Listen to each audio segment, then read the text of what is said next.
Hello students, good morning. स्वागत है आपको एआईसीसी ट्यूटोरियल में। जैसे आप सब जानते हैं कि लॉकडाउन का अवधि 2 सप्ताह के लिए और बढ़ा दिया गया है। इस दौरान लॉकडाउन पीरियड में हमेशा मैं आपके स्टडी को हमेशा यूट्यूब के चैनल से प्रोवाइड करता रहा हूं और आज बच्चों की डिमांड पर मैं आपको एक्सप्लेनेशन बताने जा रहा हूं। पिछले वीडियो में मेरा समरी था ओड टू ऑटम, जिसमें बहुत सारे बच्चों ने वॉच किया और उस पर कमेंट्स भी आए थे कि सर समरी बहुत ही अच्छा रहा, बहुत अच्छा लगा पढ़कर उसको सुनकर। तो उसी को देखते हुए आज एक्सप्लेनेशन बताने जा रहा हूं। वो चैप्टर है ओड टू ऑटम। ओड के मतलब होता है संबोधन। ओड का मतलब होता है संबोधन या संबोधन गीत, याद रखना है। ओड का मतलब होता है संबोधन या संबोधन गीत। और ऑटम का मतलब होता है शरद ऋतु। ऑटम का मतलब होता है शरद ऋतु। तो जब इसको हम ओड टू ऑटम का पूरा इसका हिंदी करेंगे तो जो उधर है इसका इस साइड में आ जाता है और इस इधर का इस साइड में हम हिंदी करते हैं। तो देखिए एक्सप्लेनेशन में क्या होता है कि लाइन बाय लाइन हम उसको हिंदी करके व्याख्या करते हैं। लाइन बाय लाइन जो है इंग्लिश सेंटेंस का व्याख्या करते हैं, वही एक्सप्लेनेशन कहलाता है, व्याख्या करते हैं। तो देखिए सबसे पहले यही से बता रहा हूं आपको कि ऑटम का मतलब होता है शरद ऋतु, और टू का मतलब प्रीपोजिशन है तो को हो जाएगा। वर्ड के मतलब होता है संबोधन या संबोधन गीत। तो पूरा हो गया शरद ऋतु को संबोधन या शरद ऋतु को संबोधन गीत। मतलब यहाँ पर जो है वो शरद ऋतु को क्या कर रहा है, वो संबोधित कर रहा है। अब यहाँ पर देखना है ओड है क्या। संबोधन कविता या संबोधन गीत जिसको कहते हैं हिंदी में, ओड का मतलब होता है संबोधन कविता या संबोधन गीत। तो है क्या ये? ओड एक ग्रीक वर्ड है। ओड एक ग्रीक या लैटिन वर्ड है, याद रखना। ओड जो है ग्रीक या लैटिन वर्ड है, मीन्स ए कौरिक सॉन्ग, जिसका मतलब होता है कौरिक सॉन्ग, मतलब कि सामूहिक गीत। अगर इसको इस तरह से लिया जाए तो एक ग्रीक वर्ड है, लैटिन वर्ड है, जिसका मतलब होता है कौरिक सॉन्ग। कौरिक कहने का मतलब होता है सामूहिक गीत। अब इस कविता में दिया गया है तो इसका अलग ही मीनिंग होगा। तो यहाँ पर देखना है कि ode is a type of lyric poem.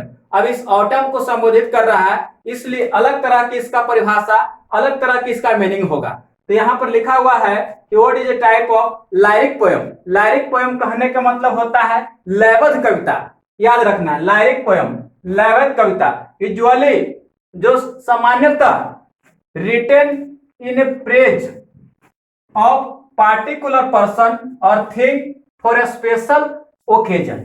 ध्यान देना है यहाँ पर बच्चों, ध्यान देना है यहाँ पर कि ओड जो है टाइप ऑफ लाइरिक पोएम है। ओड जो है एक तरह के लयबद्ध कविता है, यूजुअली जो सामान्यतः रिटेन इन ए प्रेज, जो एक किसी प्रशंसा में लिखा जाता है। ओड जो ऐसी लयबद्ध कविता है जो कोई व्यक्ति किसी की प्रशंसा में लिखता है, पार्टिकुलर पर्सन किसी खास व्यक्ति, और थिंग्स किसी खास वस्तु के लिए लिखता है प्रशंसा में, फॉर प्रेज प्रशंसा में, फॉर ए स्पेसिफिक ओकेजन किसी खास अवसर पर। तो बच्चों इसका हिंदी यह हो गया कि ओड जो है एक लयबद्ध कविता है जो किसी व्यक्ति द्वारा किसी खास अवसर पर किसी खास व्यक्ति के लिए या वस्तु के लिए प्रशंसा में लिखी जाती है। वही ओड का हिंदी हो गया, वही ओड का मीनिंग हो गया। ओड एक लयबद्ध कविता है जो किसी खास अवसर पर किसी व्यक्ति या वस्तु की प्रशंसा में लिखी जाती है, वही ओड है, संबोधित गीत।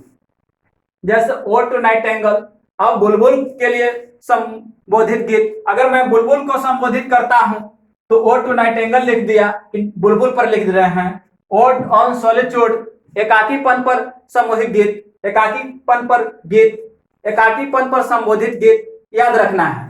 अब क्या करता है कि इसमें जो पोएट्स है या राइटर्स, याद रखना है कि पोएट्स या राइटर क्या करता है, एक्सप्रेस करता है।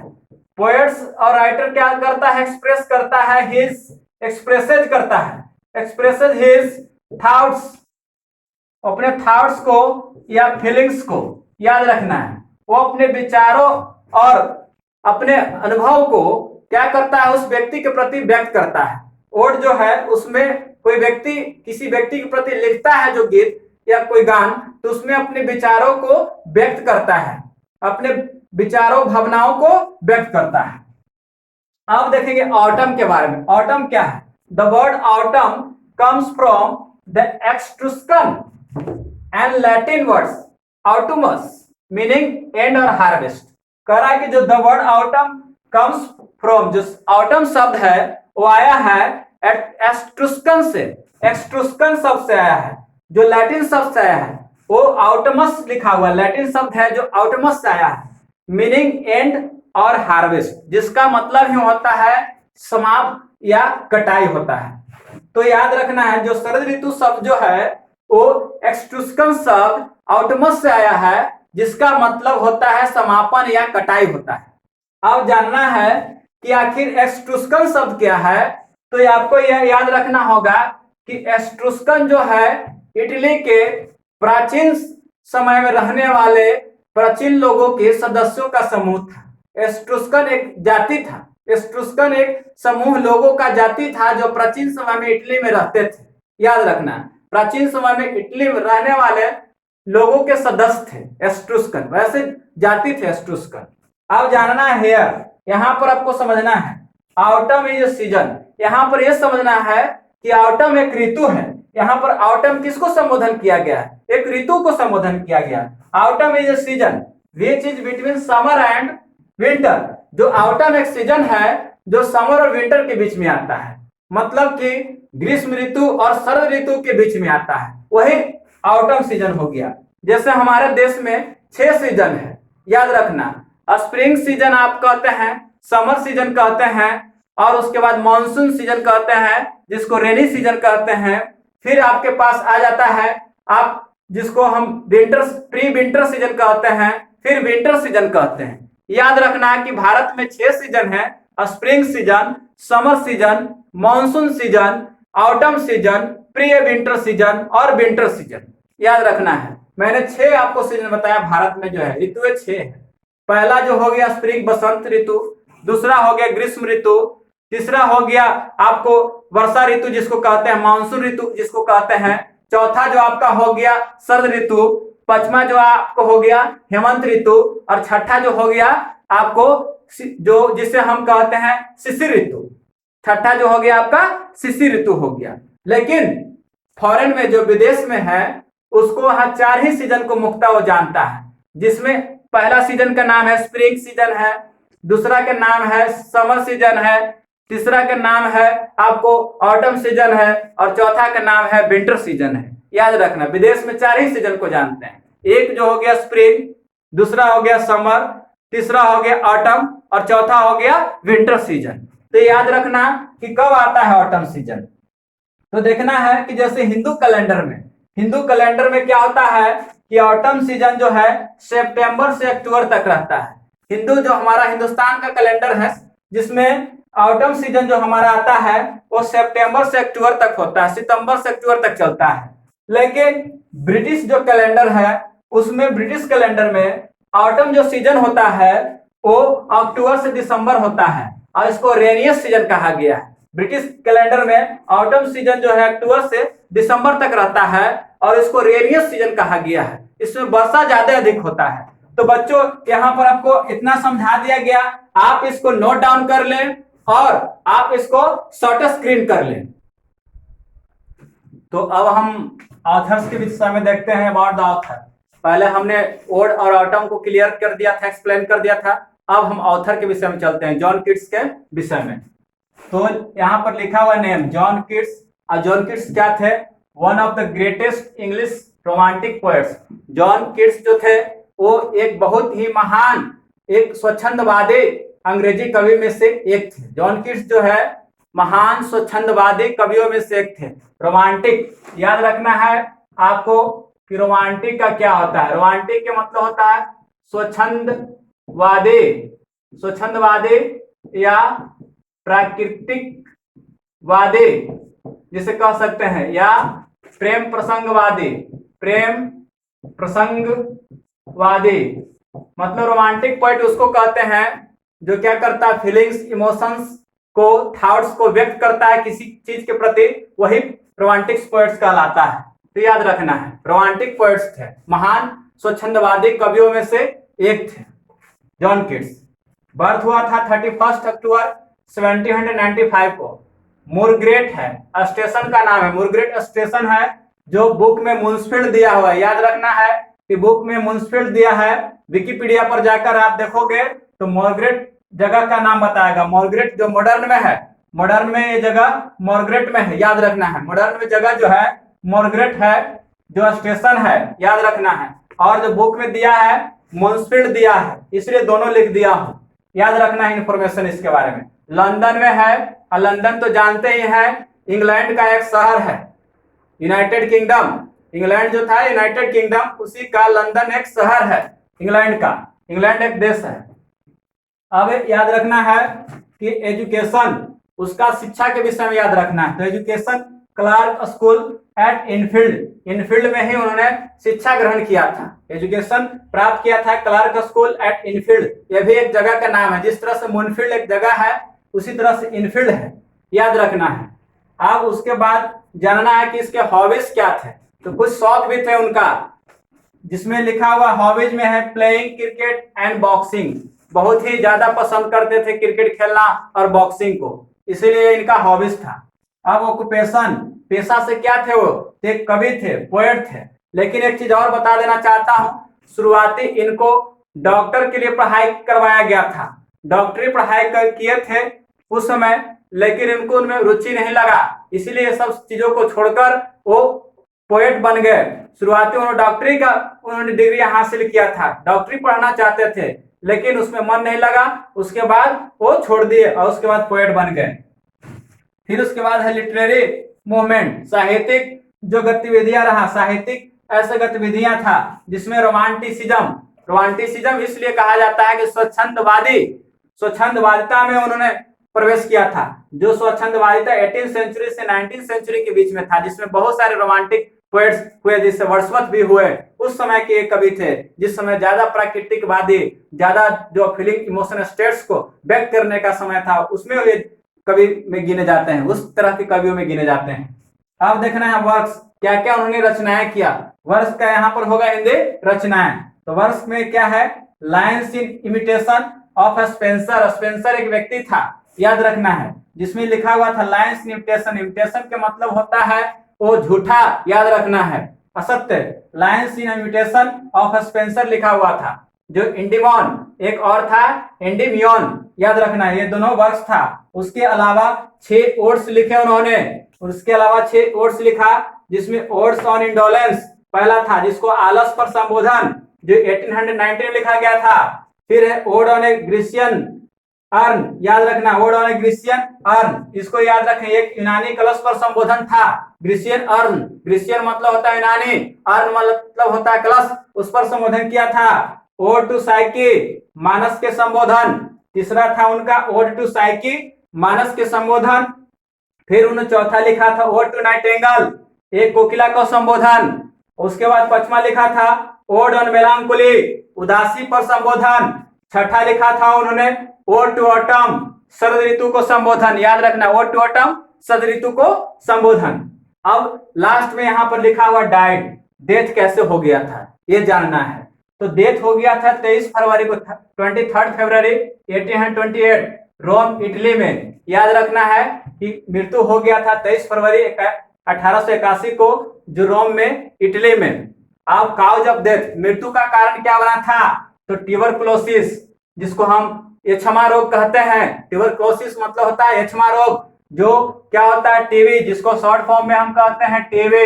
ये क्या करता है कि इसमें व्यक्ति जो होता है कफिंग करता है, खांसता है, उसमें उसको ब्लड क्या करता है, स्पिटिंग करता है, ब्लड मुंह से निकलता है, खांसते समय ज्यादा वो क्या होता है, खून का उल्टी करता है। उसमें याद रखिएगा कि उसमें व्यक्ति टीबी में खून का उल्टी करता है, उसमें उसका फेफड़ा क्या होता है, प्रभावित हो जाता है। इनका पल्मोनरी बहुत ही प्रभावित हो गया था, फेफड़े बहुत ही प्रभावित हो गया, उसके चलते वो डेथ हो गया था उनका। तो इस तरह से इसका बायोग्राफी है ऑथर्स के विषय में। अब हम थीम्स के विषय में चलेंगे, उससे पहले मैं चाहूंगा कि विद्यार्थी लोग इसको नोट कर ले, और उसके बाद विद्यार्थी नोट करने के बाद शॉर्ट स्क्रीन ले ले। तो देखते हैं इस कविता की थीम क्या है। करा कि in the poem ode to autumn, Keats describe the beauty and characteristic spirit of autumn in a series of memorable pictures exhibiting the principle of beauty in nature। याद रखना इसमें लिखा हुआ है कि इन द पोयम और to autumn Keats describe the beauty and characteristic spirit of autumn in a series of memorable pictures exhibiting the principle of beauty in nature. Hindi हुआ कि किड्स ने प्रकृति की सुंदरता के सिद्धांत को, हिंदी यह हो गया कि किड्स ने प्रकृति की सुंदरता के सिद्धांत को प्रदर्शित करते हुए यादगार तस्वीरों के माध्यम से कराए। किड्स ने प्रकृति की सुंदरता के सिद्धांत को प्रदर्शित करते हुए यादगार तस्वीरों की एक श्रृंखला में शरद ऋतु की सुंदरता और विशेषता की भावना को प्रदर्शित किया है। समझना है आपको। कहा है कि किड्स ने प्रकृति की सुंदरता के सिद्धांत को प्रदर्शित करते हुए यादगार तस्वीरों की एक श्रृंखला में शरद ऋतु की सुंदरता और भावना को वर्णन किया है, यह याद रखना है। अब यहाँ पर दिया हुआ फीचर्स, अब देखिए हिंदी कैसे हो गया। तो ये हिंदी जानते होंगे कि ब्यूटी मतलब होता है सुंदरता, डिस्क्राइब्स के मतलब होता है वर्णन करना, कैरेक्टरिस्टिक मतलब होता है विशेषता, स्पिरिट ऑफ ऑटम शरद ऋतु की विशेषता हो गया, इन ए सीरीज ऑफ मेमोरेबल मतलब श्रृंखला हो गया, मेमोरेबल मतलब स्मरणीय हो गया, यादगार हो गया, पिक्चर्स मतलब तस्वीरों, एग्जिबिटिंग मतलब प्रदर्शित करते हुए, प्रिंसिपल के मतलब सिद्धांत हो गया, ब्यूटी मतलब सुंदरता हो गया, इन नेचर मतलब प्रकृति। तो पूरा का हिंदी यही हो गया कि किड्स ने प्रकृति की सुंदरता के सिद्धांत को प्रदर्शित करते हुए यादगार तस्वीरों के एक श्रृंखला में शरद ऋतु के सुंदरता और उसकी विशेषता के भावना को वर्णन किया है। आप देखेंगे फीचर्स क्या है, विशेषता क्या है इसका। तो टेम्परेचर को शरद ऋतु में क्या होता है, तो तापमान बहुत ही गिर जाता है। जैसे टेम्परेचर क्या हो जाता है, फॉल हो जाता है। टेम्परेचर धीरे धीरे आपको फॉल होने लगता है, टेम्परेचर फॉल हो जाता है, टेम्परेचर गिरने लगता है, मतलब कि मौसम धीरे धीरे ठंड होने लगता है, टेम्परेचर बहुत कम हो जाता है नॉर्मली। फिर क्या होता है, डेज आर शॉर्टर, दिन छोटे होने लगते हैं। दिन जैसे बड़ा रहता है समर में ना, उस तरह से नहीं रहता है, इसमें दिन धीरे धीरे छोटा हो जाता है और रात बड़ा होने लगता है। Days are shorter, nights are longer, याद रखना नाइट्स आर लॉन्गर, रातें लंबी होते जाती है, रात बड़ी होती है और दिन छोटे हो जाता है। ट्रीज शेडिंग देयर लीव्स, वृक्ष से कह रहा है कि ट्रीज शेडिंग देयर लीव्स, वृक्ष से पत्तियां गिरना शुरू हो जाता है। Leaves change from green to red, पत्तियां क्या होता है, जो हरे रहते हैं वो पीले हो जाते हैं, मतलब पत्तियां पक जाता है। ऑरेंज टू येलो, जो पत्तियां ऑरेंज रहती है वो येलो हो जाता है बिफोर फॉलिंग, गिरने से पहले, मतलब कि सब कलर चेंज होने लगता है, इसमें सब कुछ पूरा प्राकृतिक जो है चेंज होने लगता है, अलग तरह की विचित्र लगने लगता है ऑटम में। उसके बाद animal starting preparation for cold month, और जो जानवर जो होता है जो ग्रीष्म ऋतु में रहता है, समर में जो रहता है, वो धीरे धीरे जो है अपने आप को जो कोल्ड मंथ के लिए ढालना शुरू कर देता है, वैसे अपने आप को छुपाना शुरू कर देता है, ठंड प्रदेशों की ओर आगमन कर देता है। प्लांट्स स्टॉप मेकिंग फूड, जो पौधे हैं वो भोजन बनाना बंद कर देते हैं, क्योंकि इसमें क्या होता है धीरे धीरे ठंड बढ़ जाती है, धीरे धीरे शरद ऋतु आ जाने से सूरज की रोशनी कम जाता है, इसीलिए क्या होता है कि प्लांट्स जो है भोजन बनाना कम कर देते हैं। अब आपको इसको नोट डाउन कर लेना है, थीम बहुत ही जरूरी है, इस थीम को नोट डाउन कर लेना है और इसका आपको स्क्रीनशॉट ले लेना है। अब देखिए इस चैप्टर से इंपॉर्टेंट वर्ड मीनिंग्स लिया गया है। इस चैप्टर के जो पोएट्रीज का लाइन है उसको एक्सप्लेन करना है, तो उसके लिए कुछ वर्ड मीनिंग याद रखना है। जब तक आपको वर्ड मीनिंग याद नहीं रहेगा तब तक आप उस पोएट्री का लाइन को एक्सप्लेन नहीं कर पाइएगा, इसलिए मैं सबसे पहले आपको मीनिंग याद दिला देना चाहता हूं, ताकि फिर जब एक्सप्लेन करेंगे इस लाइन को तो बहुत ही आसान हो जाए, आपको समझ में आ जाए। इसलिए पहले लिखा हूं मैं मेल्लो, याद रखना मेल्लो, पका या मृदु, नर्म और मीठा जिसको मतलब होता है। दूसरा मीनिंग लिया है फ्रूटफुलनेस, जिसको बहुतायता, फलों से लदा, याद रखना फ्रूटफुलनेस बहुतायता जिसे कहते हैं। फिर उसके बाद है फ्रूटफुलनेस, मतलब पूरा बहुतायता। कॉन्स्पायरिंग, गुप्त योजना बनाना या षड्यंत्र करना। फिर है वाइन्स, अंगूर की झाड़ीनुमा लतरों या लताएं कहते हैं। प्लम, गुद्दे से भरा पुष्ट। हैजल, छोटे पेड़ों जो बादाम फलते हैं। फिर है कैरनल, गिरी या बीज जिसे करते हैं। ओवरब्रिम्ड, मतलब लबालब अपलावित करना, वो भी याद रखना, इसको ओवर पढ़ेंगे। ओवरब्रिम्ड लबालब या प्लावित करना। ग्रेनरी, खलिहान या अन्न भंडार। विनोइंग, ओसाई की क्रिया। स्वात, अनाज की पंक्ति या रास्ता। ये था इधर मीनिंग। कुछ और मीनिंग है, जैसे ग्लीनर, अनाज बीनने वाला। फिर है क्वायर, समूह गान। नेट्स, फतिंगा, जी साइलेंट है इसमें याद रखना। स्वेलोज, पीला पड़ गया। बॉर्न, सीमा या इलाका। उसके बाद है हेज क्रिकेट्स, याद रखना डी साइलेंट है। हेज क्रिकेट्स जिसको कहते हैं टिड्डा। रेड ब्रेस्ट जिसको हम कहते हैं रॉबिन चिड़िया। राइपनेस, कटने को तैयार फसल, जो मतलब कि पूरा पक गया हो। लैडन, लदा हुआ। साइडर प्रेस, मतलब कि सेब से जूस निकालने का केलो होता है जिसको साइडर प्रेस कहते हैं। मेरे प्यारे विद्यार्थियों, जब तक ये मीनिंग नहीं याद करोगे तब तक एक्सप्लेन करने नहीं आएगा। इसलिए मैं इस वीडियो में आपको ये सब इंपॉर्टेंट वर्ड मीनिंग दे दिया हूं, और जब एक्सप्लेनेशन पार्ट 2 आएगा तो उसमें सारा जितना पोएट्रीज का लाइन है और टोटम का, उसको एक एक लाइन का हिंदी कर करके बताऊंगा। इस वीडियो में मैं आपको एक तरह से बता दिया इंपॉर्टेंट वर्ड मीनिंग, ऑथर के विषय में बताया गया, ऑथर के बारे में पूरा डिटेल में जानकारी दी है, और उसके थीम जो पोयम का था उस थीम बताए। उसके बाद ओड और ऑटम क्या है उसको मैंने बताया। अगले वीडियो में जब आएंगे हम तो पूरा लाइन बाय लाइन एक्सप्लेन करेंगे। इसलिए इस वीडियो में इतना ही। Thanks for watching my video, और इसको आप नोट भी कर सकते हैं।